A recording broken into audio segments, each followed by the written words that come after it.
প্রিয় দর্শক, আপনাদেরকে এক চলমান বিষয় নিয়ে আমন্ত্রণ জানাচ্ছি বিশেষ প্রতিবেদন দেখার জন্য।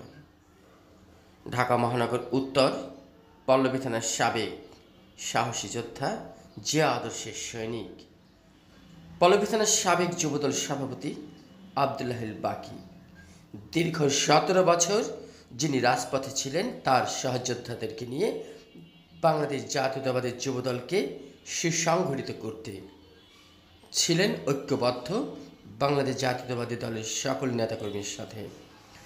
বর্তমান 17 বছরের নির্যাতিত এবং কারাভোগ এবং বিভিন্ন রকমের নির্যাতিত এই আবদুল্লাহিল বাকি এখনও হাল ছাড়েননি। আছেন রাজপথের লড়াকু সৈনিক হিসেবে তার সহযোদ্ধাদেরকে নিয়ে। বিএনপির সকল নেতাকর্মীর সাথে এখনও তার সুসংগঠিত এবং এখনও তার সুসম্পর্ক, এখনও তার সেই ক্রেজ, তার ইমেজ ধরে রেখেছেন আবদুল্লাহিল বাকি। এখনও আছেন রাজপথে। আপসহীন নেত্রীর আপসহীন নেতা আবদুল্লাহিল বাকি। রিপোর্টে শাহ আলম সম্রাট, MCBT।